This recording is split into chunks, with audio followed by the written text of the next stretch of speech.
safari and may include animal kills and carcasses. Viewer discretion is advised. Welcome to the middle of the African bush. There is a predatory bird, a tawny eagle in the tree, and of course that's not the only predator out here. We're in search for a female leopard. This is Safari Live. Ready.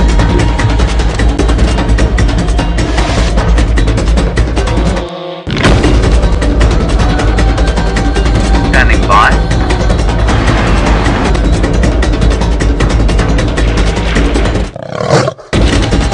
5, 4, 3, 2, 1. You are live, you are live. What a gorgeous raptor and a beautiful sunny day here in South Africa. Now when you see a tawny eagle, it always pays to double check that there isn't a leopard kill somewhere close by. They've got incredible eyesight and often the first bird to find any carcass that's been left aside by a leopard. Now it is a beautiful blue sky. You can see they're azure in colour, and we are in the Sabi Sands Game Reserve in South Africa. And my name is Brent Leo Smith, and a big welcome to everyone here on Safari Live. On camera with me is the talented Genre, and we are going in search of Queen Karula. Now Karula is the dominant female leopard in this area. We lost her not very far from here in some thick stuff on the Sunrise Safari, and I'm hoping we're going to be able to find her as soon as possible. Who knows, maybe she's made a kill during the day. If that's the case, she might have gone back to fetch her cubs, and that would just be delightful to have them back. And of course this is 100% live, and what is that over there? And there's some impala. Let's go have a closer look. 100% live, and you can ask us questions by using the hashtag Safari Live on Twitter, or use the email address questions@WildEarthTV. Now we've had some really overcast skies for the last few days, and now we are literally being blinded by brilliant sunshine and blue skies. Look at that, isn't that absolutely stunning? Now, only one thing could make it better, and if we find Queen Karula to pose perfectly for us in this lovely light. Now, of course, I'm not the only one out here. Jamie's heading off to look for some lions, and Byron's going to be trundling about on foot. So, hopefully, between the three of us, we can provide you with some lovely Sunday afternoon entertainment.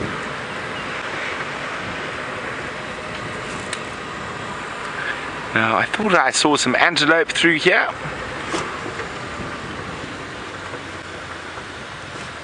Ooh, but I spotted a very pretty birdie. And got him on that little stick there, Genre. One of the multicoloured little birds we get here. Very, very beautiful. That is a little bee eater. Lovely yellow and green. Now, of course, called bee eaters for their fondness of feeding off honeybees and wasps.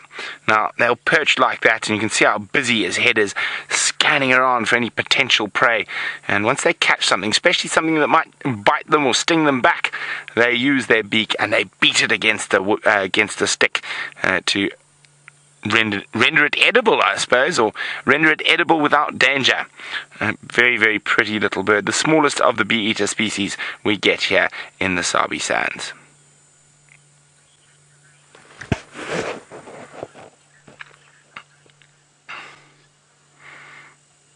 And this is one of the birds we missed on Birding Big Day.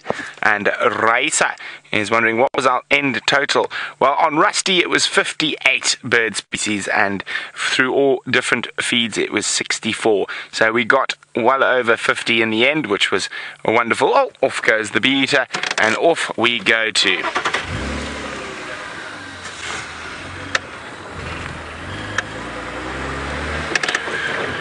Okay, well, we continue to search every dappled patch of shade for the camouflage of a leopard.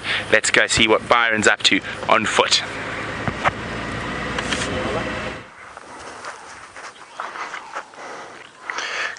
Good afternoon, everyone, and welcome to the bushwalk for this afternoon. My name is Byron, and on camera with me this afternoon is Wiem. We've of course, have Herbert with us, who is around somewhere.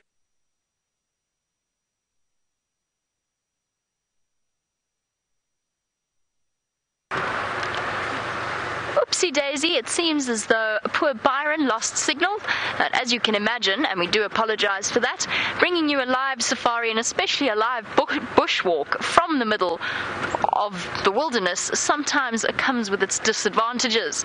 And a very good afternoon to all of you, and welcome to the Sunset Safari. My name is Jamie, and this afternoon I have Gert on camera with me on this bright and beautiful afternoon, where apparently rumour has it that the temperature is 27 degrees centigrade, which is 80 Fahrenheit. 81 Fahrenheit. Sorry, 81 Fahrenheit. Not that much of a difference, I suppose, between the two. And where the fabled deluge that was predicted yesterday has not arrived at all. And in fact, it looks as though our cold front has dispersed and disappeared, and we are back to our nice warm afternoon days.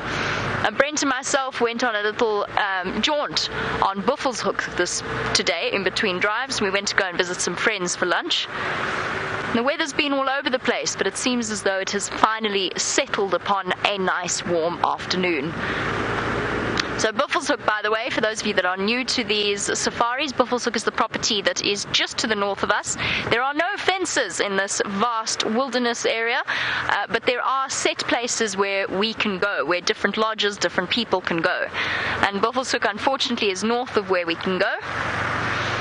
Unless you happen to know some people who know some people, then you can go on to Buffelshoek. And we saw the most amazing, beautiful big elephant bull, who is all in massive tusks, really stunning animal. Right, so for those of you that missed the pre-show, I'm on the search for Amber Eyes and Mfumo, 2 lions, 1 female and 1 male. We had them this morning, giving us an amazing display of their vocal prowess. In other words, they were roaring right next to the car. And it seemed as though Amber Eyes was quite intent on making her way towards the rest of the pride that we have since found out are on Simbambili, which is also north of our Traverse area. And she wanted to get there, but he kept blocking her every time she did. So eventually she just got frustrated and lay down. And I think she's going to have kept going, but the question is whether or not by now, in between drives, she has in fact reached the rest of the pride, or if he has managed to keep her on Djuma, essentially corral her to stay on Djuma. And he wants to keep her here because he wants her all to himself, because she's going into estrus. In other words, she's going to be ready to mate. And there is another male on Simbambili, Tino, one of the other Birmingham boys, who of course would be potential competition. So he wants to keep her all to himself, and she wants to go to the rest of the pride. And it hasn't been the first time that we've seen Amber Eyes behave like that. She once used the vehicle to play hide and seek. She used our vehicle, she went one way and the other. Now, Babu Kile, you want to know how many, and I'm sorry, I am focused on you, I promised. I'm also just making sure I don't obliterate any tracks crossing the road. You want to know how many lions overall are in the pride that we are looking for. There are 5 lionesses in the Nkuhuma pride, 5 adult lionesses. There are 6 cubs with them, between 3 different mums. So that in total makes 11. And then there are 4 Birmingham boys. So the males aren't actually part of a lion pride. They are a completely separate entity. The males move around in what's known as coalitions. This road's been dragged. In other words, it's been cleared of bumps. There's been a machine drag, a big tire dragged along it to smooth it out. Sorry. So there are 4 dominant males in this coalition. So essentially what happens with a dominant male coalition is they have a territory that encompasses several different lion prides. So several different combinations. And they will move about in that area moving between pride and the other pride, one pride and another. They'll patrol their territorial regions, so there aren't always males with the females. It's not a sort of a Lion King situation where you have Mufasa's pride. It doesn't quite work that way. Prides stay in one area, and dominant males come and go throughout the years. And we're looking for 2 of them. One female, part of the Nkuhumas, and one male, part of the Birmingham Boys. And now I'm starting to think, unless they drastically change direction, which they might have done, they have not yet crossed onto Arathusa, which means we've got a greater chance of seeing them. And I am going to be heading to Arathusa later this afternoon. I heard a report that Tingana is there, so he's a big dominant male leopard. We're going to be trying to find him as well. While we go on our search and make sure we've checked the boundary, let's head across so that we can hear from Byron. I'll go back to camp. Good afternoon, everybody. Let's try that again. My name is Byron, and on camera with me this afternoon is VM. And then, of course, we've got Herbert with us. We're out on our bushwalk for the...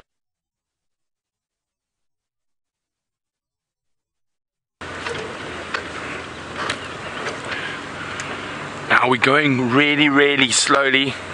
I'm hoping that Karula's popped out somewhere here. I'm hoping I'm going to be able to see tracks somewhere about here. So far, no luck, but it was a few hours ago. I was hoping she might be sleeping in the little riverbed here, taking a snooze in the shade.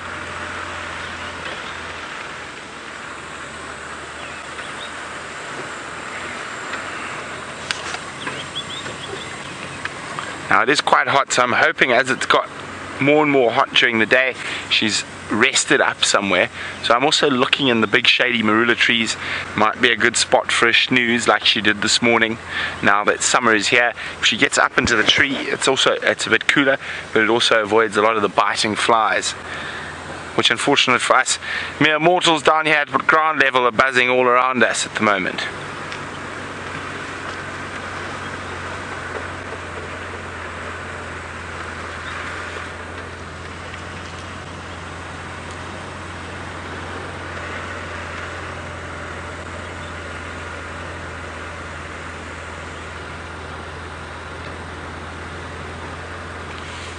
Okay, it's very quiet with this heat, not much happening.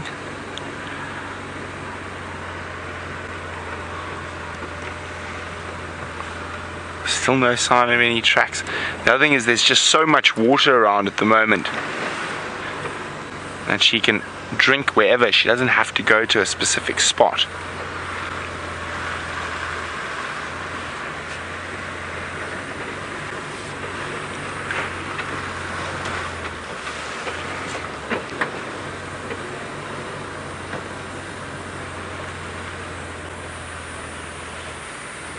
I'm really hoping she's just gone to sleep somewhere in the deep shade here.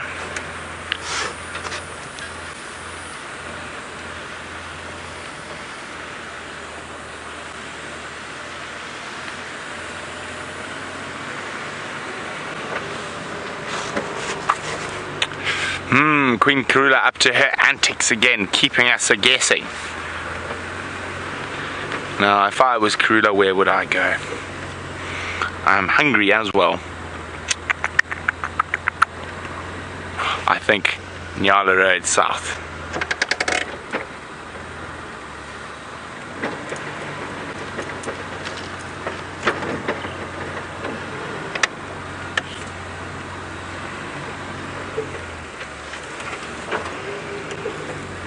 Just want to check that she didn't maybe take a shortcut through here, down the riverbed.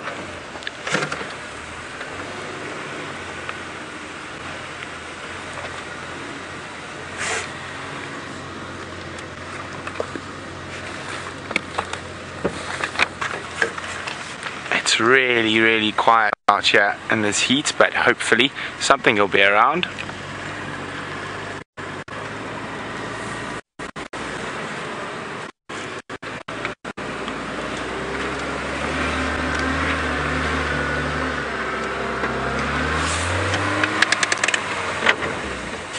What's that? It is a leopard stump. Darn it. Okay, now let's hope we find some. We lost her. If she'd got there, it would probably be 9, so starting to get hot. Might start to think about slowing down, having a good rest.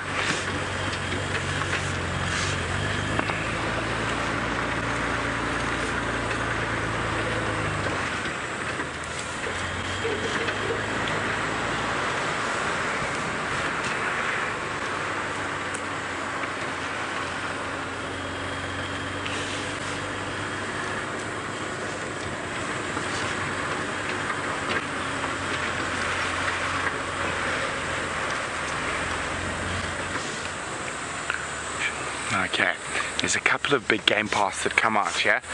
We've seen Karula utilize many times over the last 18 months.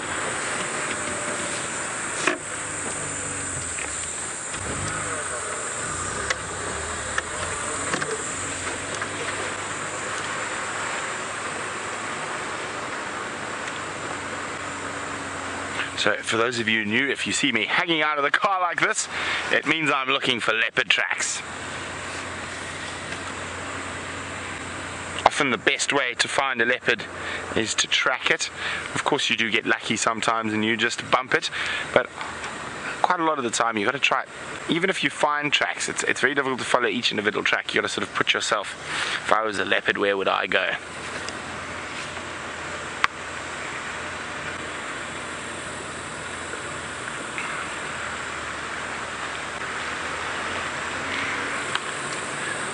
Now, after a plethora of cats on the sunrise safari so far, they're making us work a little bit harder the sunset safari, but we always like to work for our kitty cats. So while we keep searching for Queen Karula, let's go see how Jamie's search for the lions is going. Well, that is half the fun of being out here, is having to work for your cat sightings, or indeed any sighting. Since the tracks haven't crossed the main road that I was on earlier, I've come all the way back to where I where I saw the original tracks going in off to my right. And what I'm going to do is go on a little adventure, but before I do, what is that? On the termite mound, is a Steenbok sleeping on a termite mound. Look at you! That looks like a comfortable place to go and lie down. What a nice little spot that Steenbok has found. His back is, oh sorry, not his, her back is sheltered. And she doesn't have to worry about threats facing her. Well, that's interesting. Apparently Brent saw a 6 Steenbok here. In this exact, was it this exact spot? Because if it is, and this could be the same, no, it can't be, because apparently she had marks all around her eyes. Brent was telling me about that today, and how odd it was. Oh, sorry, I've got to just take my foot off the brake. It's not cat wobbling, it's me. There we go. Is this her? Could this be her?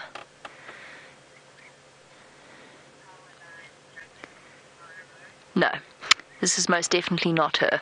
This is just a sleeping Steenbok. Apparently it was Power Lines Junction Impala Road. We're probably about a good 1.5 kilometers away from where Brent found that poor young Steenbok. Oh, good. I'm actually, well, I mean, not good. It would have been a relief if she'd suddenly made a miraculous recovery. But this Steenbok is alive and well and just having a rest in the shade of a termite mound. And nothing wrong with this little Steenbok. They are one of my favorite antelope. They're tiny, tiny little things. To give you a sort of a perspective, they're basically the size of a large fox terrier in terms of height, and they're about the size of a fox terrier, would be my guess. Just exactly height and almost exactly weight as well. Or perhaps one very long-legged Jack Russell, maybe. A really big, really long-legged Jack Russell. Oh, that's good. I'm glad that she's okay. I was a bit concerned, but I think it's just a sleepy Steenbok. Now, before I go back to the lion tracks, I found something, and I can't believe I forgot to show you straight away. And this is Dewey the dung beetle. And Dewey the dung beetle is dead. Oops. Hold on a moment.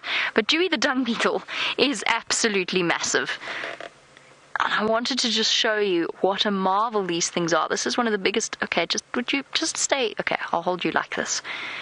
I wanted to show you what a marvel these creatures really are, complete with the fine hairs over there on its underbelly. Look at this. And look at the massive spines on its feet. Now, this is a beetle that is designed to do a couple of things, one of which, of course, is to dig and to shovel under dung, hence the... Let me do this slowly. Hence the shovel-like shape to the face. It's also heavily armoured, particularly for the males. We saw yesterday on the bushwalk how they were fighting each other, how one dung beetle would come and try and steal the dung ball that had been rolled by another, so essentially take credit for all of his hard work, and how he used these incredibly powerful front feet to kick and push the other dung beetles away. And quite formidable looking, aren't they? But really they're not really used as weapons except for other dung beetles. It's more that they're used for essentially for patting down and for grabbing onto balls of dung and being able to navigate almost any surface. Look at him, isn't he amazing? He's starting to come apart a little bit, so he's probably been dead for a little while in the sun. It really gives you a nice opportunity to examine the underbelly as well, complete with these fine golden hairs. Now, dung beetles serve a really very important purpose out here in terms of collecting and getting rid of and utilizing all of the herbivore dung that gets left behind. Because as you can imagine, tons and tons of dung is deposited just by elephants alone, and it's not just elephants out here. There's all sorts of creatures. Where are you going to stand if I... Haha! Balancing act. Here we go. Dewey's still standing, but only purely by balance. Now, one of the things that people in Australia tried to do was to move across a whole load of dung beetles from South Africa in order to help them to cope with, I believe it was a cow dung problem. They just didn't have anything in the natural ecosystem that was built to cope with that amount of dung. And they brought in a whole load of dung beetles, but being extra cautious naturally, because, you know, they didn't want their dung beetles that were dealing with a pile of cow dung to bring in any diseases, so they placed them in quarantine and sort of disinfected them, which is a bizarre thought when you think about it. They disinfected all of the dung beetles, and essentially what that did, and I'm going to just, sorry, bear with me a moment, I'm going to try and see if I can find one for you, although I think they probably would all have crawled off by now. Essentially what that did was it killed off all of the little mites that live on a dung beetle, and they serve an incredibly crucial purpose.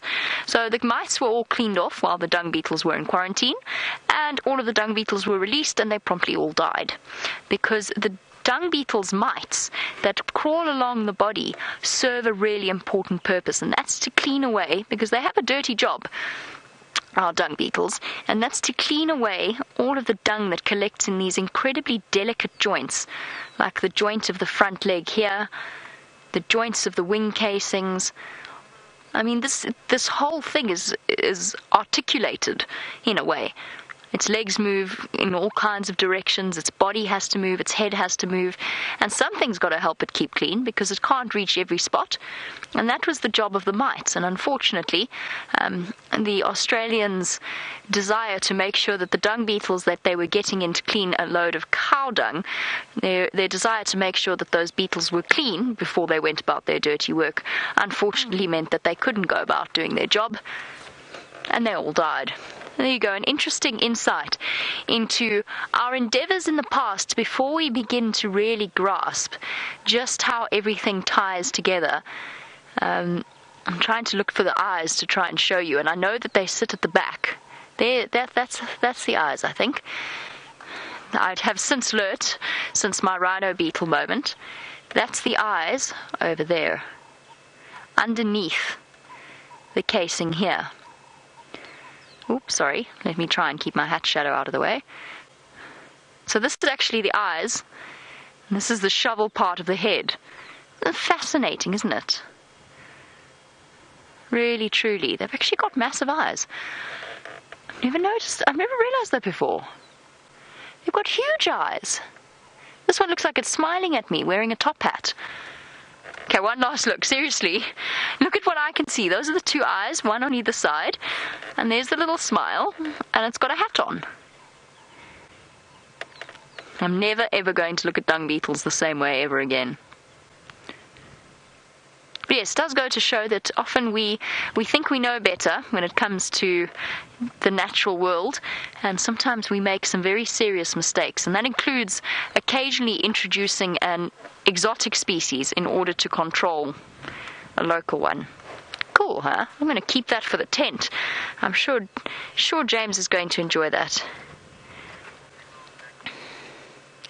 Now, James, you wanted to know if it's only the larger species of dung beetle that form and roll dung balls.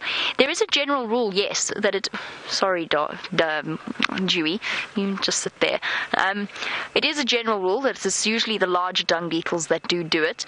There are dung beetles, the bright red ones, that are specialists in carnivore scat, that actually collects carnivore scat, and that's why you should really be careful with touching those particular beetles, because they pick up all kinds of nasty things from the carnivore's excrement.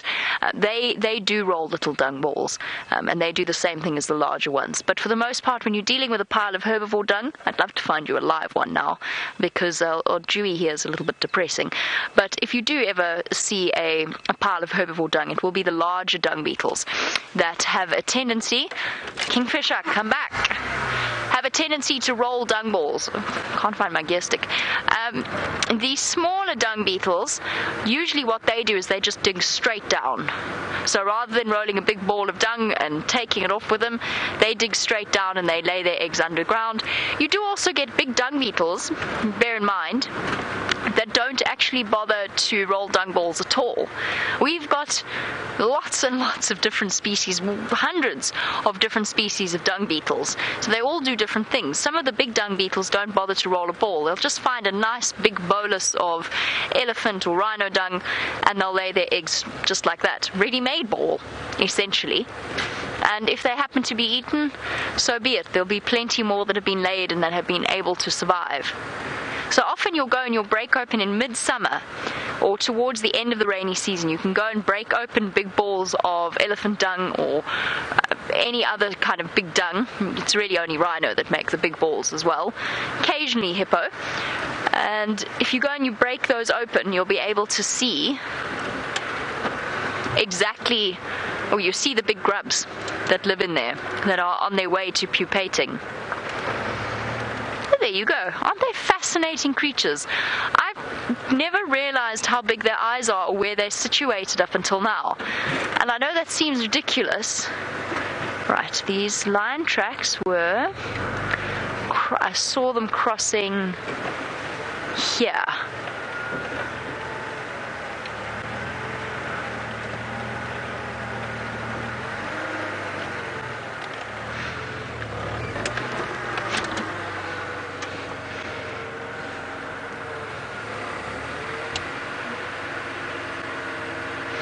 Sorry, Rebecca, can you go with that again?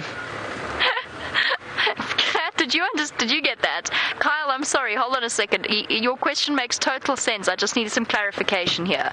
Who's stealing who and what? Please, wait, let me just stop the car. Windmill?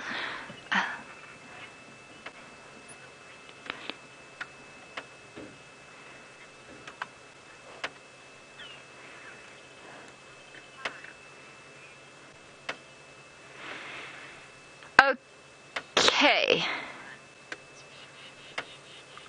Right, Kyle.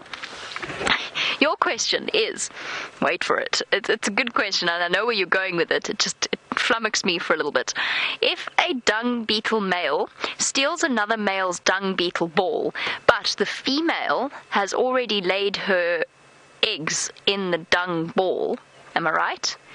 Will the stealer of the dung ball...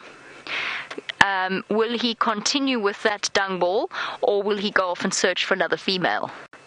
Did I get that right? Yes. Okay, that makes sense. It makes total sense because obviously now he hasn't done any of the hard work, but he's gone and stolen a dung ball and he's not actually propagating his own genetics. So your question is, will he even bother with that situation, or will he try and seek another female that isn't impregnated by the male? And the answer to that, Kyle, is it doesn't, as far as I can think of, it doesn't happen unless I'm mistaken about exactly when they lay their eggs, but as far as I can think, that doesn't actually happen. So the female, as far as I know, will only lay her eggs in the dung ball once it is being buried. So unless that male is very fortunate and comes, well, not very fortunate because then he's too late, but only if that male happens to come upon the dung ball during that time period or before that time period, then he can steal both the dung ball and the female and propagate his own genes. Otherwise, he won't bother to waste his time. Once he sees that the dung ball is starting to be buried, he's not going to bother. And also, with the rolling of the dung ball, the quite literal rolling is in the moving of the dung ball. I'm looking for these lines, by the way. That's where we're going. I'm estimating where they're going to go. I'm guessing where they're going to go. Once the dung ball rolling commences, as the dung beetle's rolling it along, if that makes any sense, the soil starts to cover the dung ball and it loses the scent that attracts dung beetles in the first place. And therefore he's going to be far less bothered with trying to steal something like that, and would actually probably rather just go and look for another one to steal. So your question is good in the hypothetical, but it's unlikely to happen in real life, if that makes sense. Unless maybe dung beetles are able to be fertilized by multiple males. That I don't know the answer to. I do not know the answer to whether or not that is possible physically.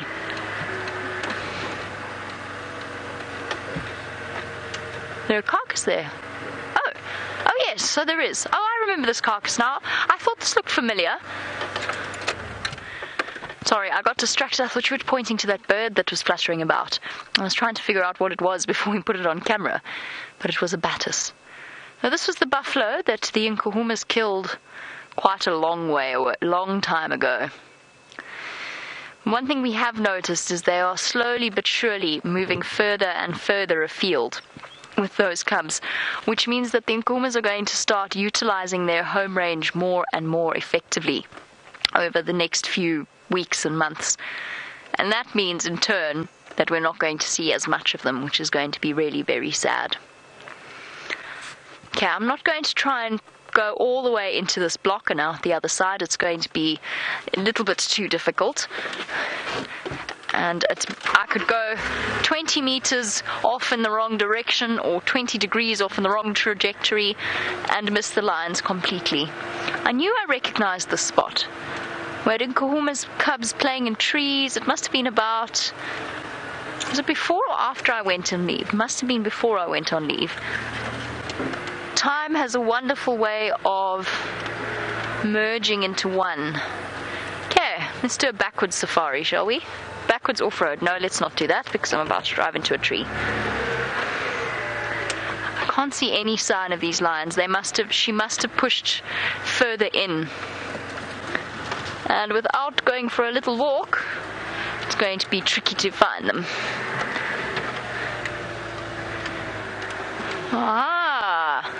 Well, at least one of us is having the big cat luck this afternoon. It seems as though Brent, of course he was successful. Let's go over to him and Karula.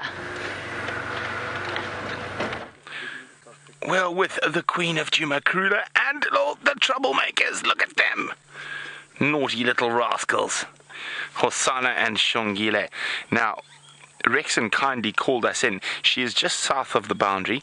I was busy tracking her, as you know, up near Nyala Road South. We've got her tracks in the drainage line, so fingers crossed. She's murdered some poor unsuspecting Steenbok or Impala and is bringing the cubs back to Djuma.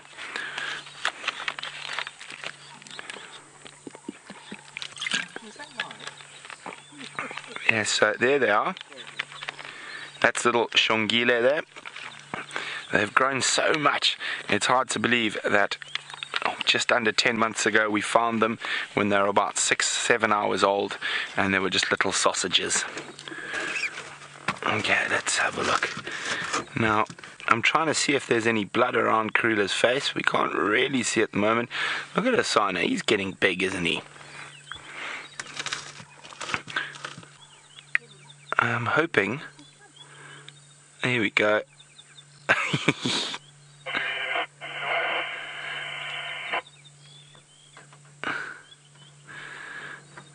Now, there we go. She's much more fat than she was when we saw her this morning. Look at that. She's lost that indentation in the belly. So, and she's up on the move. I'm pretty sure she's made a kill on Djuma, and she's on her way back to us. Hopefully she hasn't made a kill just there. She might go for a drink. I'm just going to get us into a position where we might be able to see around that leadwood.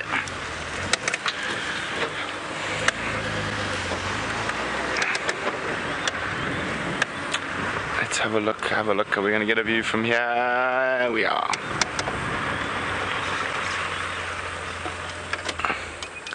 Hello, Sven.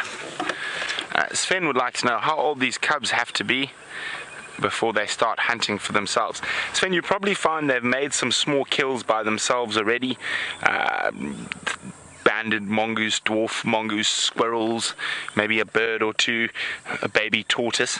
But before they're old enough to take down something big like an impala or a nyala, they're probably getting to the age where they might be able to grab a baby impala or a baby Steenbok or even an adult Steenbok.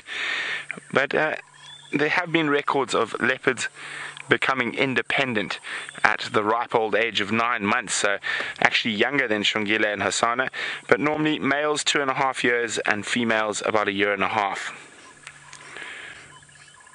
And you can see Hasana, he's nearly the same size as Karula. It's like, Mom, I can smell dinner on your breath. Take me there, please. I know it's hot, but let's just get there. Now here comes the independent little Shongile. Now look at that, you can see the size difference between the boy and the girl.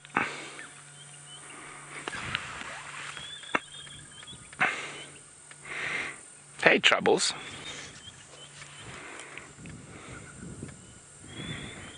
Stop for a quick drink at Baboon Pan.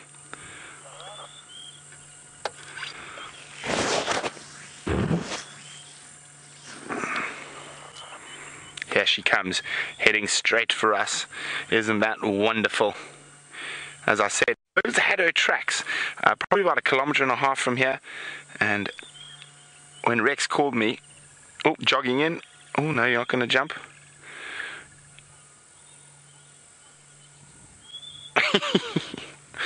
Come on, Mom. I'm fat, but I could definitely eat more.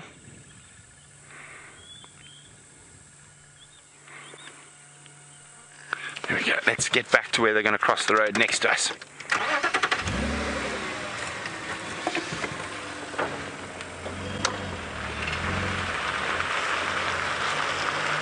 Now this is really, really cool. We're going to be able to follow them for quite a way.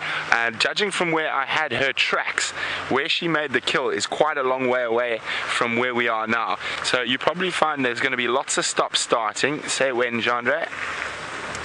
Good. There we go. Oh, she's going to go scent mark on top of the hippo scent mark. Good jump, Shongi. Good practice jump there. Here comes trouble number 1.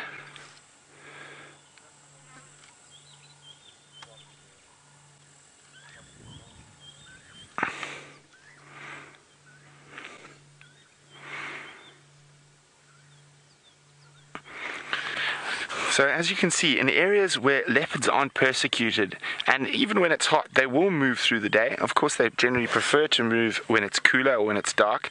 But as you can see, she's taking... Oh. Are we going to attack, brother darling?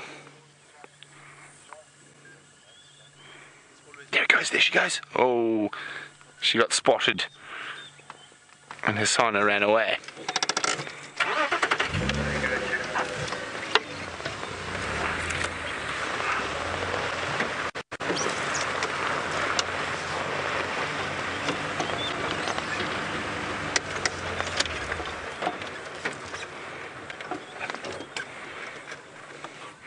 There we go, the royal family of Djuma. Absolutely nonplussed by the vehicles. There's Karula and Shongile. Hasana is about to pass behind us. Little trouble. Giving Genre the evil eye. Hello, guys. What you doing?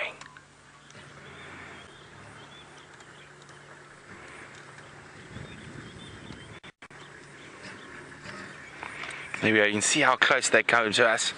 They're really not bothered by us. Now Sven's wondering if the cubs aren't hunting. What are you doing in there, Karula? If the cubs aren't hunting on their own, how often does mom have to kill? Well, it depends on what she kills. If she kills anything small, like a duiker or a Steenbok, she needs to kill every 2 or 3 days. If it's something big, like an impala, probably 3 or 4 days.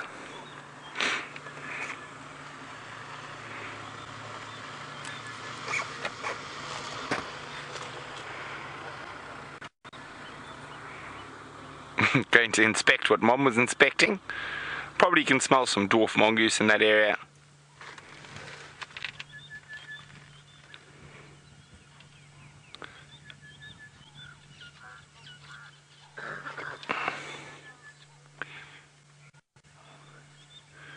Okay. They're going to disappear. Let's catch up with them. What is his son? Has he got himself into trouble? No, Karula's just jogging to make sure he hasn't. He disappeared over a wall there. Isn't this awesome? What a way to start Sunday fun day. Thought I had a flat tire as I said that, but fortunately not.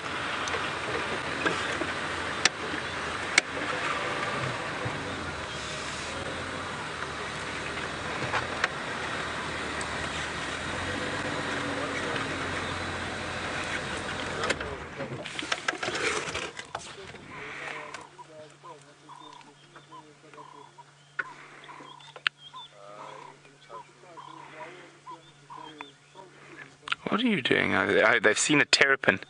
You can just see the water moving where the terrapins jumped into the water. Now, it's old Hasana who's still showing interest in the terrapin. That could be quite funny if he fell into that mud. Oh, are you going to jump? No, he's going to take the bridge.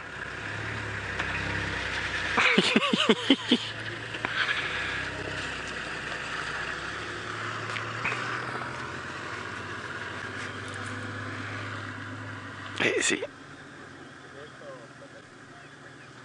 I saw a terrapin just pop down there, and he's very interested in chasing it, but that's normal for a leopard of this age.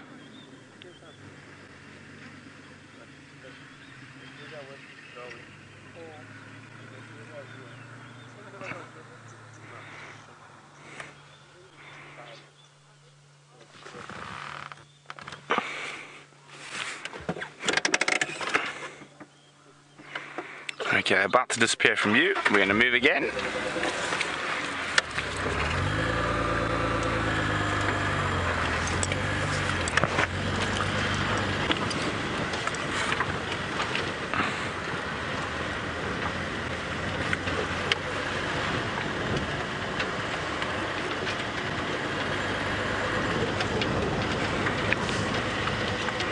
See, it is really hot, so even though I'm pretty certain she's made a kill somewhere, she's moving a little bit, stopping in the shade, resting a bit.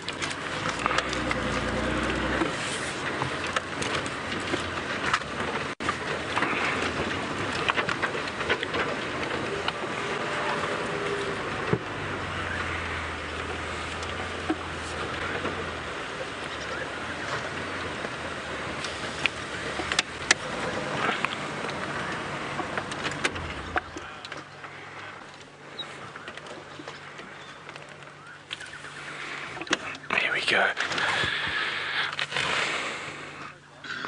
Now, you'll notice the cubs are quite playful, quite excited. They can probably smell the meat on her. Oh, Chandra, look at Hosanna. He's picking his way through the thorns below Taxon there. Now, yeah, no, he can't get through. So the reason these thorn trees are there is to promote grass growth on the banks and stop runoff. But he thought he could find a way to go visit old Fan on Tax's tracker seat there, but decided no, he's going to come back down.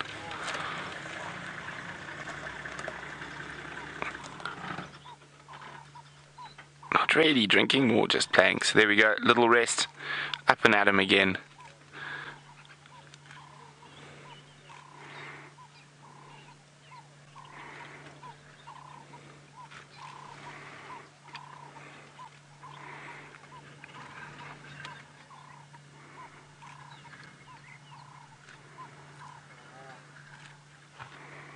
Look at her, she's so close to us. She's under Gendre's bottom.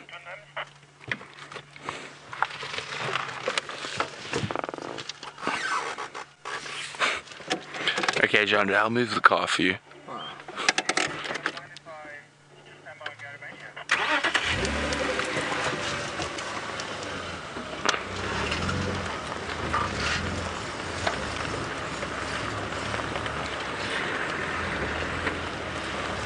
Oh, is he chasing a snake? He just chased something. It could have been a lizard or a snake. I just saw a tail disappear. Oh, he's given up. He's given up. But it looked like it maybe a big, well, one of the plated lizards. Oh, there we go.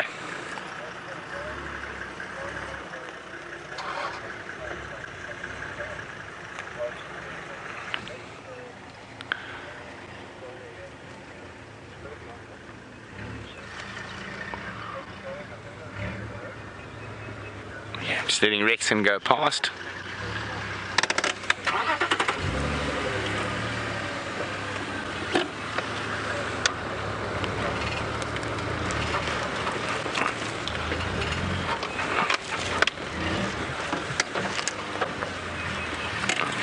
Isn't this absolutely wonderful? What a great way to spend a Sunday afternoon. A lazy Sunday afternoon following leopards through the African bush. Who could ask for anything better?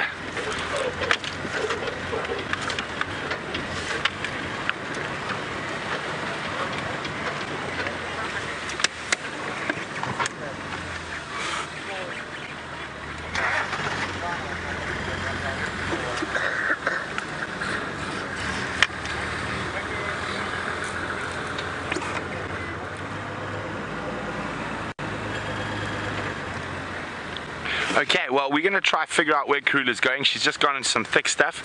So while we do that, let's go say good afternoon to Byron.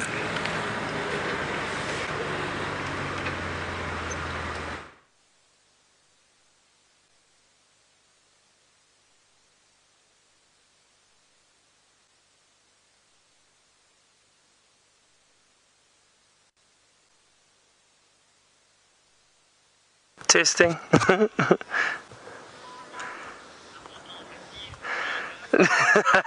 Don't know what happened. Okay, so you should be hearing me now, everyone. So our walk was disrupted a little bit, but it's not the end of the world. We're still going to head out. Hopefully we don't have any further issues and see what we can find with a little bit of time we have left. We're out on the clearings now, not far from camp, and I'm hoping that we have quite a little bit of insect activity.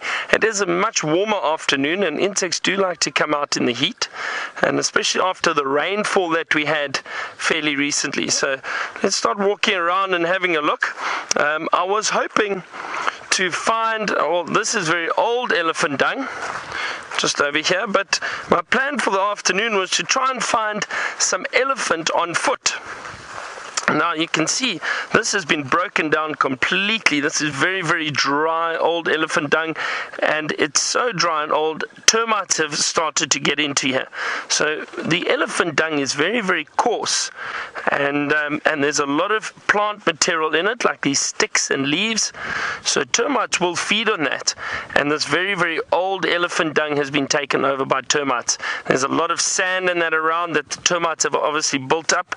You can actually see underneath there, look at that, completely filled with sand from the termites. And there's a little dung beetle in there, it looks like it, yeah, just over there.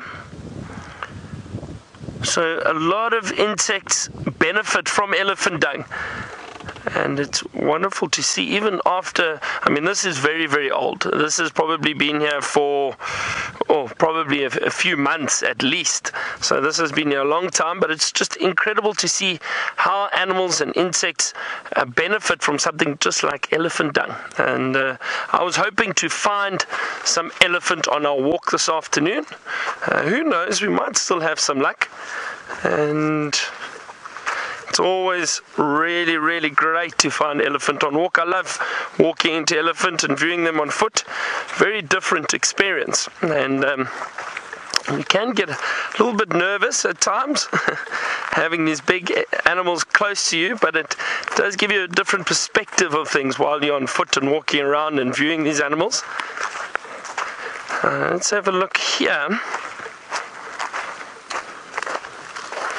There's a termite mound.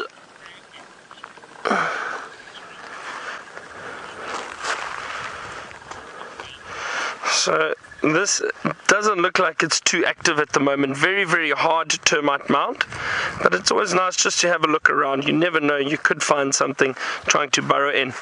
Brandon, you wanted to know what we do if we bump into animals on foot. You say even though the animals are used to people around, and they're not actually, Brandon, they're not used to us on foot, not at all.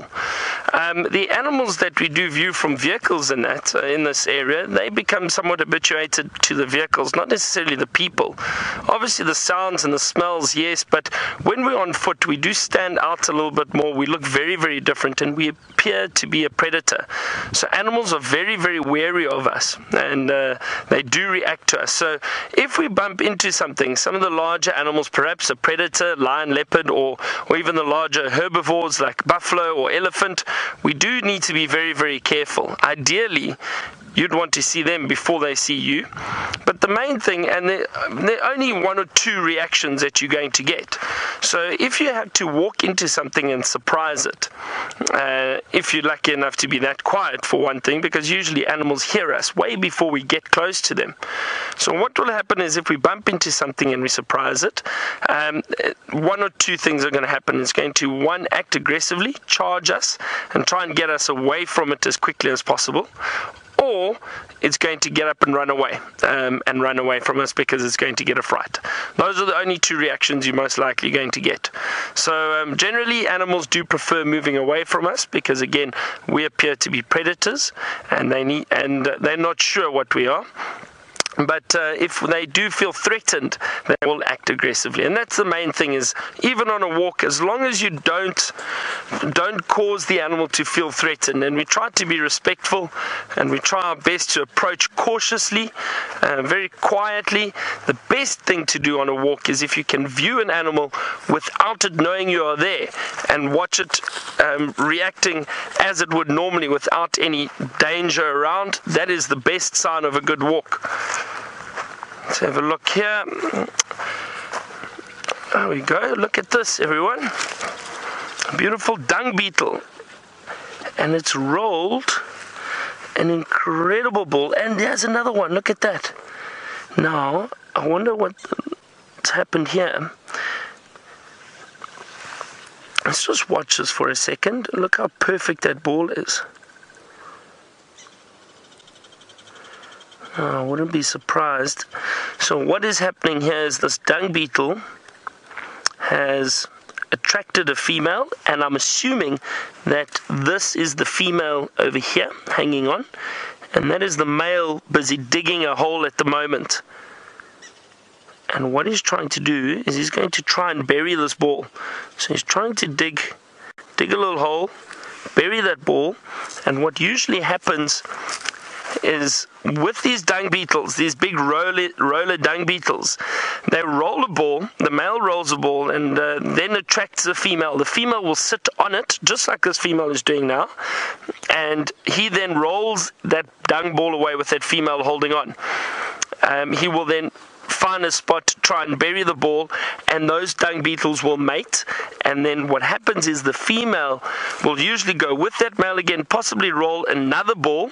They then roll that off again, come back, and then try and bury it. And what the female does is she lays a single egg inside that dung ball. And with that dung ball then being buried, once the larva hatches, it then feeds on the dung ball and then forms a pupa inside that dung ball while it's still buried. And then as the dung beetle hatches out, it is able to dig its way out from that dung ball and out of the soil, and then continue, and most likely the next season it will come out and do basically the same process that the adults did. Isn't that amazing? And look how perfectly that female packs that ball. So I think this is potentially a ball where the female has laid an egg in that ball already, and they're now going to bury this ball, because she's packing it very, very finely and perfectly, and that male is still trying to dig a hole underneath it. It really is. This is fascinating to see.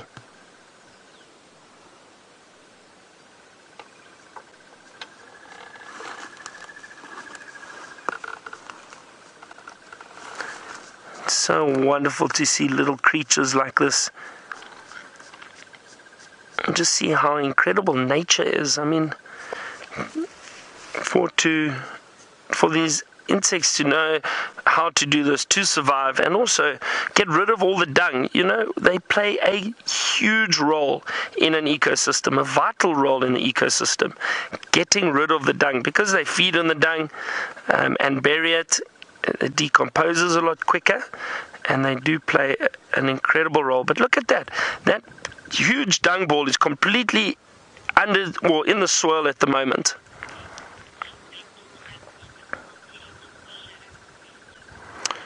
Shadow Koi, you would like to know how big can a dung ball get from a dung beetle. Now, I have seen dung balls around that size, if that's a clear indication. So it's a bit difficult to really gauge, but about that size. I've seen dung balls that big before. This one that we saw now was about that big. So around about that size, so it can get much bigger, and the dung beetles can get much bigger too. We do have other species of dung beetles that are a little bit bigger, but this is one of the largest ones. And look at that, the female's also completely in that hole at the moment. It's incredible to see. Now I wonder how the male is going to get out of here. It would be interesting to see and see if he can get out.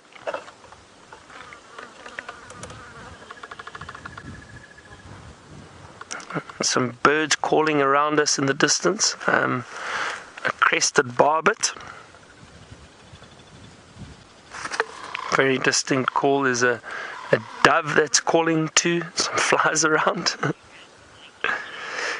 But wasn't this incredible? That's so special to see. I'm so glad we got to show you that. And just as I thought, after the rainfall, you start seeing a lot more of this activity, because the ground and the soil is a lot softer, and it's easier for the dung beetles to dig holes and bury dung. All right, we're going to continue our walk. Let's head over to Jamie, who's got some lions for you. How amazing is it that Byron managed to find you a dung beetle rolling its ball, just as how we were discussing earlier. And another amazing thing, we have found our pair of lions that we started off our sunset safari looking for. Lo and behold, actually I say we have, the Arathusa, well in fact Lazarus from Simbombili actually found them for us, not far away from Red Dam on Arathusa. And our pair of lions have been very, very busy while we've been away. There's amber eyes over there, and there is what I mean when I say that they have been very, very busy. At some point between the sunrise safari and the start of our sunset safari, they have caught and killed a young male buffalo. And they're obviously so exhausted from the whole process that they haven't even really bothered to begin snacking upon it. They've eaten a little bit of the face and they've just left it for now. So obviously it was an exhausting thing. Now, Amber Eyes was particularly hungry when we saw her this morning. She was clearly interested in hunting and not in him at all. But he seemed to be, he was intent on making sure that she paid him the attention he feels as though he was due. And she kept trying to hunt impala, she kept trying to stalk something, and he kept kind of getting up too close to her and ruining the whole thing, and she didn't get her meal, but luckily she has managed to get it. The question is, though, because she is hungry, why she hasn't eaten, and I'm just looking at her belly now, she hasn't eaten all that much at all. I don't know if he is denying her access to the kill. It wouldn't be the first time that we've seen that sort of behavior on these live safaris, especially, in fact almost always, in a situation where a female is coming into estrus or coming into heat. And the male just doesn't seem to want to let her be distracted by anything, whether it's other lions or whether it is food. He just wants to make sure that she knows knows that he's still around and still waiting patiently. And that's exactly what Mfumo, this big male lion, has been doing. Our male lions generally, when there is food around, they tend to take the lion's share. They're bigger, they're stronger. They're more willing to share with their cubs than they are with the lionesses, because of course their cubs are direct descendants. They are related to them, but they are generally quite greedy and quite possessive over the kills. But neither of them can be that hungry, since both of them have hardly eaten anything. They're just relaxing. It's a hot day. It did get much hotter, and that's probably... Oh, Amber. Pooh. You think it's the buffalo? I'm not sure. I think that was a lion. I think that was a release of digested, I don't know, I think that smelled a little bit too rancid to be a couple of hour old buffalo. Maybe it just skimmed you and it got me. A release of some gases from the lions have just hit us, or at least me. That seems to be okay. I can smell the buffalo, but it's not too bad at all. It's still relatively fresh. The flies have gathered en masse, as they have over the last few weeks since the rains. There are much, much more of them in number, and I can hear them buzzing round and round and round. And I have to be honest, I have a degree of reluctance to allow them to sit anywhere near me or on my person, especially since they've been occupied on the buffalo. Ugh, no thank you. I know that Steph and myself both share the exact same revulsion when it comes to especially the large carcass flies. The ones with the big red heads and green bodies, they're the ones that go and sit on the big carcasses, and they're the ones that carry all sorts of really nasty germs and bacteria. And of course also lay their eggs. Now, having seen what happened to poor Mfumo's face at one point, he had an injury that turned into an infection, that turned into a maggot infestation on his face. I have become even more reluctant to let a fly anywhere near me. It happens. I mean, Scott used to be amazing at it. Scott used to sit and he'd present, and this thing would crawl up his nose and into his ear. Oh, it sounds like something really exciting is happening with Brent. Let's go over and have a look. Hosanna has found 2 tortoises, and he was scooping them around. It looks like he's almost lost interest in them now. Let's see if they move an inch. 2 leopard tortoises, one quite big, one probably good 50 years old, and the other a bit smaller, a bit younger. Now, we had some trouble keeping up with these leopards through very steep drainage, but we've caught up with... I can't see where Karula and Shongile are, but I'm guessing they're back in the direction Hosanna is going. Well, a tortoise didn't keep his attention for very long.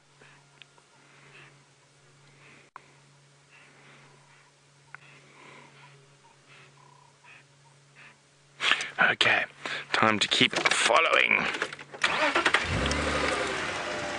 They are taking us on a wild chase. Karula took us on a relatively wild. They're so wild we couldn't keep up with her this morning, but hopefully with the 2 cubs moving a bit slower, we'll have a bit more success.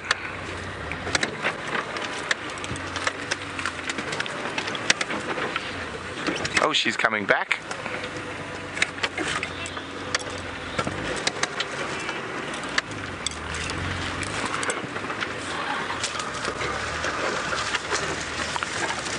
So I'm going to make one last jump for his tortoises. Now, how's that? We've got a leopard. We have a leopard and a leopard tortoise in the same shot. Isn't that incredible? Oh, there we go. The little one's decided it's safe to get out of here. The bigger leopard has disappeared.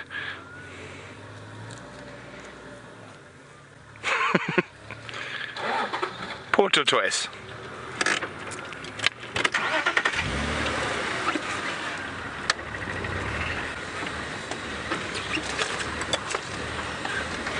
Okay.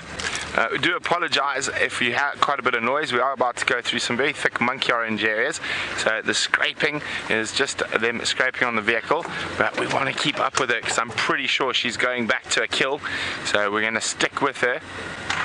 And so happy what I was hoping, I was predicting in hope on the sunrise safari that she would make a kill, go back during the day, fetch the cubs, and we would find her on her way back to the kill.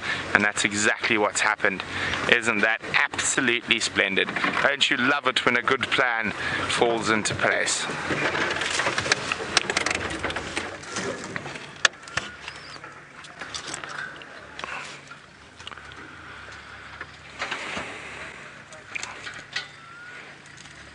And what a difference a few weeks makes. Look at this layer of green.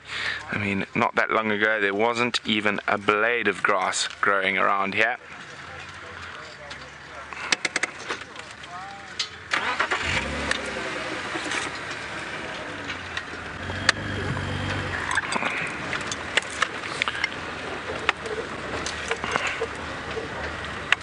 Where are you off to, Mr. Hasano? Why are you not sticking? Oh, no, he's changed his mind. Now he is sticking with the others.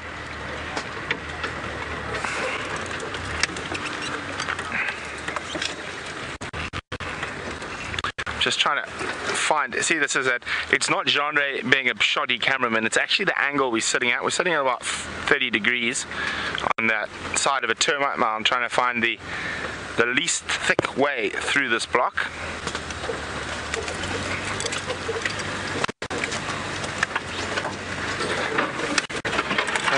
As you can see, there's a wall of monkey oranges in front of us while we negotiate our way through. Let's go back to Jamie with the buffaloes and lions. Here is something that we really do not see every day. This is in fact very, very unusual. We always see red-billed oxpeckers on buffalo. We don't see them on dead buffalo. Now, this is quite a unique sighting. This red-billed oxpecker has landed on the buffalo carcass that the lions have killed and is now hopping around, catching not ticks, which was my first thought, because it takes a while for the ticks to drop off a dead buffalo. Sometimes they don't at all. There are special ticks that specialize in carcasses, but it's not often that the lions let anything anywhere near. But these oxpeckers are catching, there's another one, these oxpeckers are catching flies. That is really, really cool. You go, oxpeckers. Yes, there. Got it. That is amazing. I did actually, to be completely honest with you, I had no idea red-billed oxpeckers had those sort of reflexes. I always thought because they generally just eat ticks that they didn't really have to be fast moving. But I take back that entire thought process because they are. They're catching flies in midair, and there's a whole flock of them that have descended upon this buffalo and are having an absolute field day.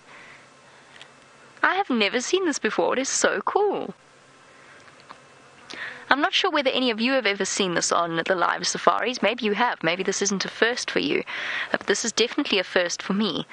Usually when we encounter these buffalo carcasses, they're either quite old or the lions are too busy feeding on them for an oxpecker to even think of landing. Look at this. They look like little dinosaurs. Rapid head movements, darting forward to catch the flies. There we go, got another one. And I suppose for an animal that picks ticks off the more sensitive areas of animals, catching a fly is no more disgusting than that. And they eat a lot of blood and mucus in their diet. So a fly must actually be quite the meal. fascinating. Are there any more of them now? They're all hidden behind that tree.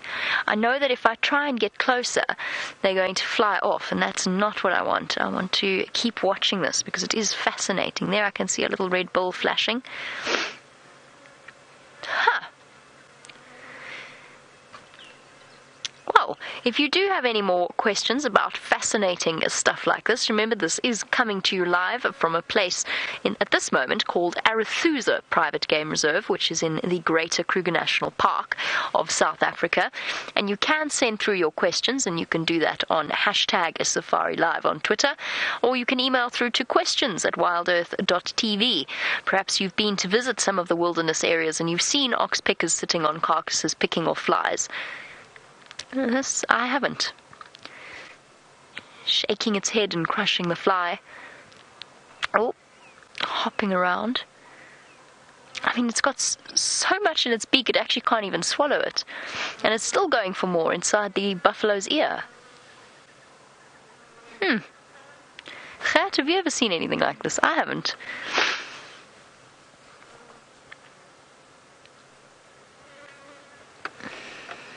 That's really, really interesting. I suppose they're an insect eater. Birds tend to have very good eyesight and very fast reflexes, much like Steph when he is trying to catch flies in camp. Steph, by the way, is almost like, what's the guy's name in the Karate Kid that catches the... Mr. Miyagi, yes. Steph is almost like Mr. Miyagi when it comes to flies in camp. And I've never seen him do it with chopsticks, though. And these oxpeckers are demonstrating much the same ability. That is essentially what they're doing, catching it in their beak. Not quite chopsticks, but almost. Oxpeckers, you are more than welcome to come and sit here in the car. I won't object at all. I won't be bothered in the slightest. This is absolutely fascinating to witness. There's at least 3 of them sitting here catching flies. And the one thing about the diet of an oxpecker, and we'll see them fly off probably in the not too distant future, is that with this amount of blood, and especially blood, in their diet, it makes it a very, very salty diet, which means that they are very water-dependent birds. Now, we're probably only about 500 meters or so from Red Dam. Oh, where'd you go? They're all vanished.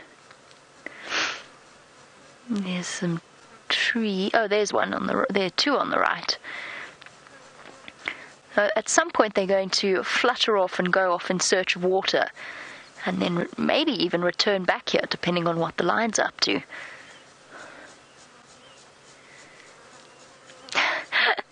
This is so cool.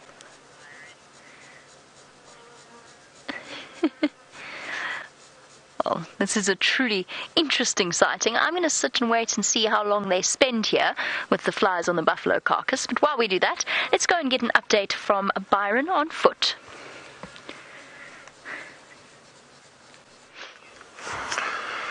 So we found something really interesting again, and we saw basically a clue earlier that this was going on.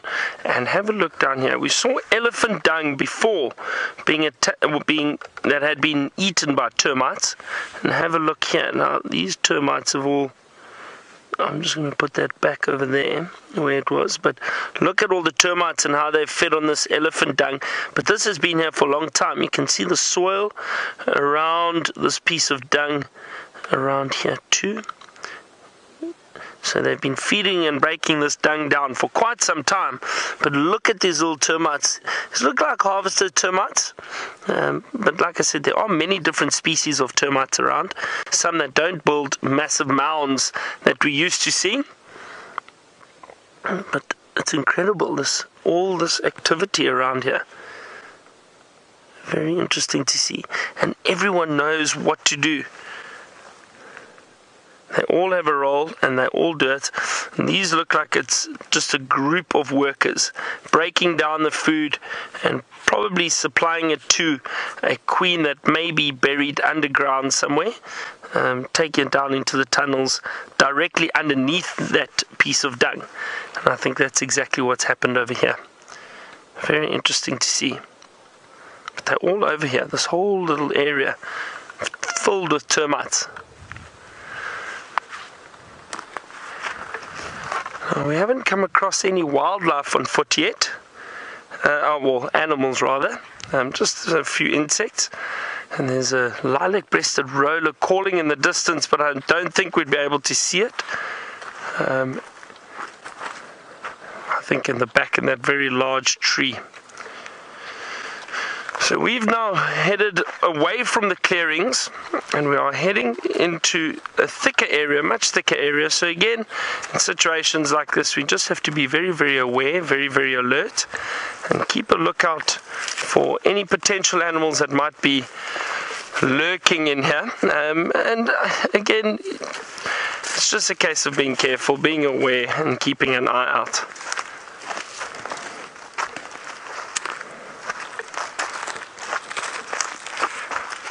Just scanning the area. There's another rather large termite mound off to the right, but it doesn't look as if it's active. You might be able to see it over there. Or hang on, it looks like a section of the top is broken. Let's go have a look there quickly.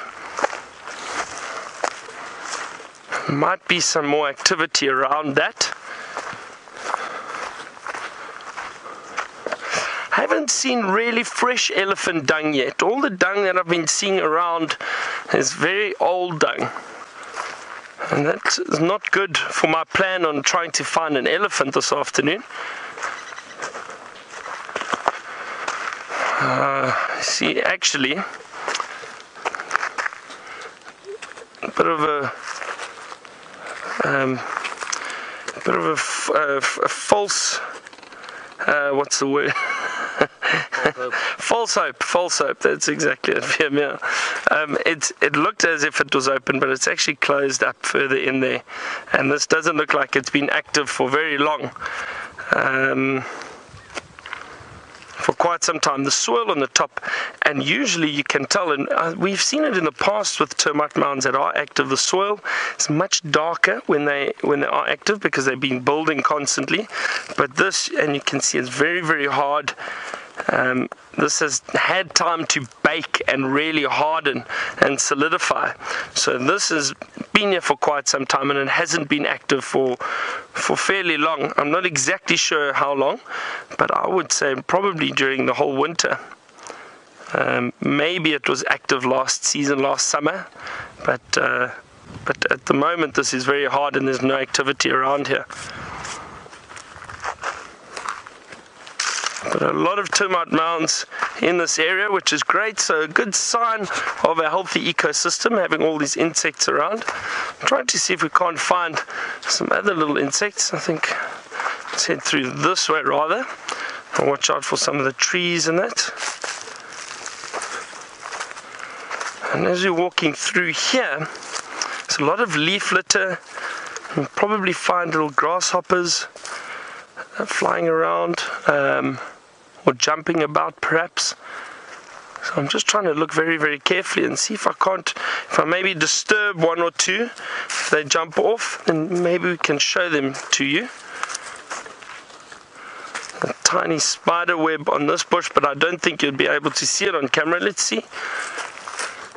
Just over here, a tiny, tiny little spider web. I can't even see where the spider is. And it's so small, the wind is blowing it, or the little breeze, it's not even a wind, but the breeze is blowing it quite viciously. Now imagine having to sit on a web that is blowing in the wind like this all day. I wonder if you'd get seasick.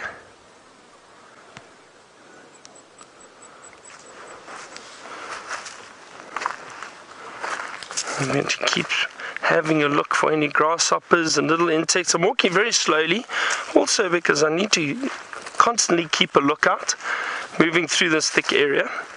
but because I'm speaking quite a lot, my voice is probably traveling, and I'm sure any animals that are in this area would have picked up on us by now.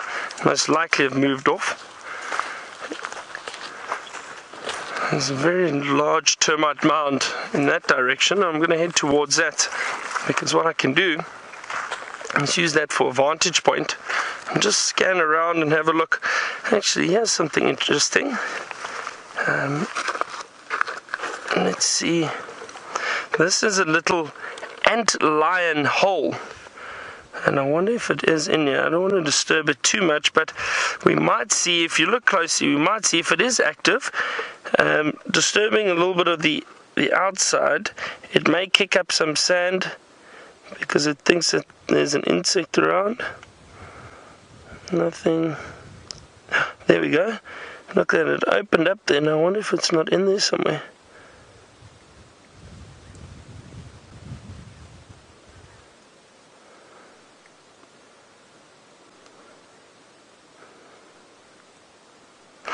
Doesn't appear to be active at all. Often what happens is they kick the sand up, and they kick it up against the side wall of that little hole, and the reason for that is then the insects slide down, and that antlion buries itself at the bottom of that hole, and as the insect slides down, it'll come out and grab the insect and feed on it. But this actually doesn't look active, even though it looks like quite a fresh hole, but no movement in there.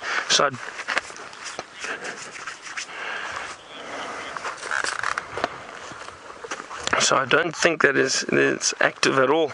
But a lot of little antlion holes around here, which is interesting. Now, B. Wilson, you wanted to know if termites could possibly go back to an abandoned mound and maybe reclaim it and reuse it.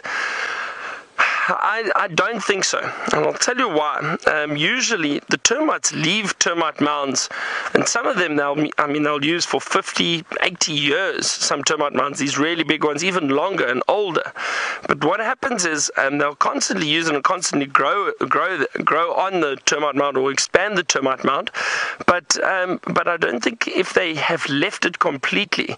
I've never seen one get abandoned and termites go back, because often what happens is you'll see vegetation growing out of those termite mounds, and that's a good sign it's no longer active.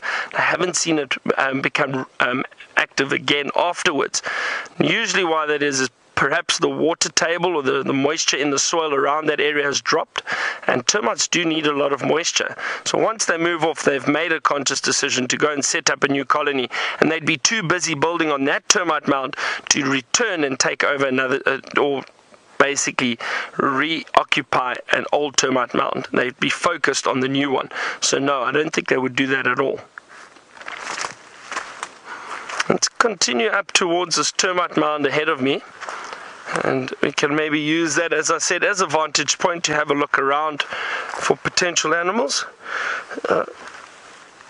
Hang on, there's a little grasshopper. It's too quick for me, but can you see him? Look how well camouflaged it is. Just over there at the tip of the stick. Can you see that, Vim?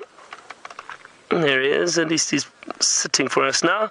Just as I was saying earlier, walking about, you do disturb little grasshoppers and they'll jump in front of you.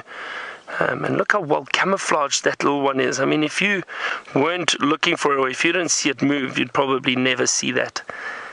Incredible little grasshopper. It's amazing to see how many different shapes, sizes and colors of grasshoppers that we've got around here. Wonderful. Okay, I'm going to stick to my plan, head to that termite mound, but let's head back to Brent with the leopards.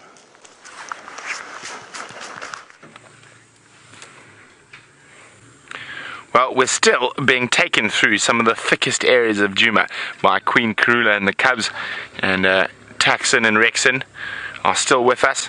We're not quite sure how we got here so far, so if you do hear lots of bashing and crashing and scratching, we do apologize, but we are in the middle of the bush off the road. And speaking of which way, now this is the biggest thing about following. So we know she's got a kill, that's why none of us want to leave her. We know she's going back to us, but picking the way to get through here is quite the thing. And sometimes you just have to behave like a big elephant bull.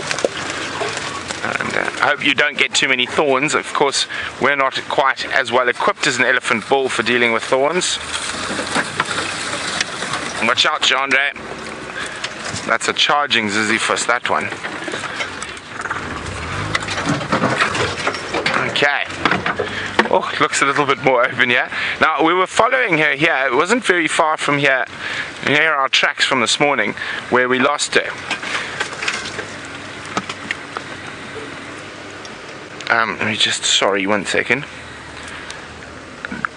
Tax Rex is very nice open clearing through here, and you can drive on.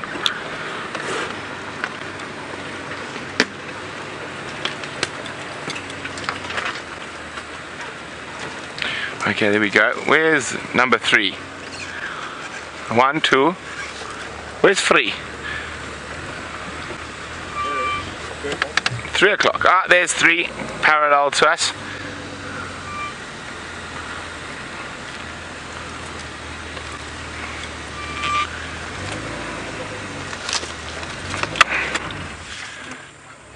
Isn't that gorgeous little shungile? And the beautiful African sunlight.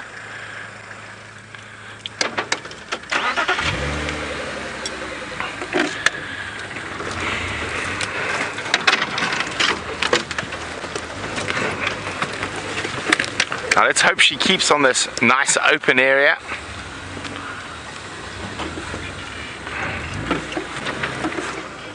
Hi, Tula Ann, who's 4 years old.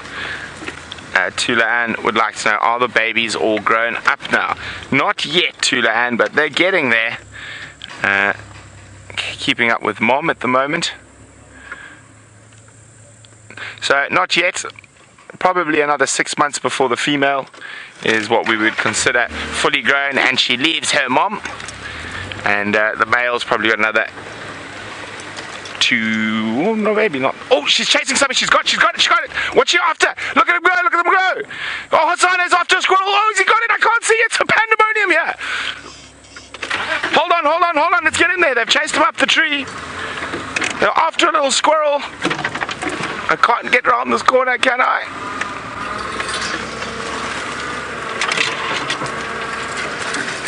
That was one lucky squirrel. Or has he caught it? Did he catch it? Hasana caught it! Did he?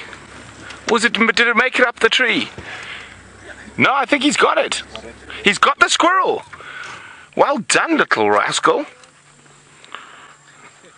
So let me rephrase, that was not a lucky squirrel, that was an unlucky squirrel. For those of you who remember Sam, that is not a positive squirrel. That is a definitely negative squirrel. Look at him hissing at Karula. That's his kill. Now, as I said, he's probably caught lots of little things before. But this is a first time. Oh, it's no, you silly fool! Oh, shame, the squirrel's making a bit of a noise. He nearly let it go. Oh, he's let it go. He's got it again. And he's playing with his food now. Very, very cat-like behavior.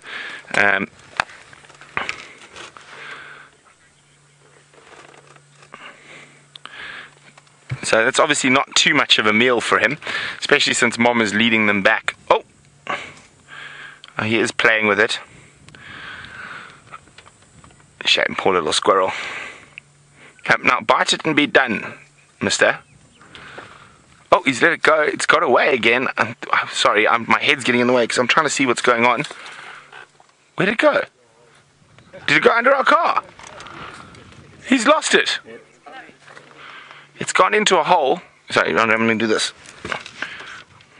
Is it gone? Silly fool. Oh, it's still there. It's in a little hole. Okay, so there's a little hole. I'm going to show you. Oh, we can't really see. So there's this log.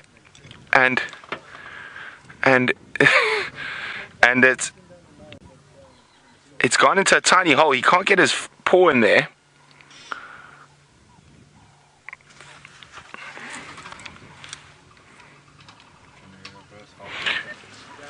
We can't.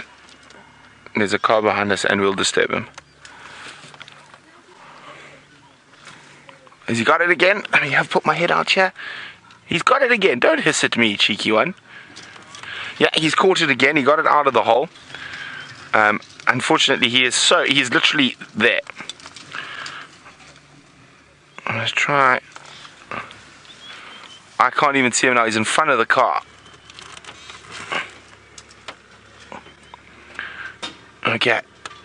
Have you killed it yet? We can't see. Now he's so close to us at the moment. We might be able to move a little bit back. I don't want to scare him. He's literally about this far from the wheel. Okay, maybe if I just try put my foot. Oh no. There we go.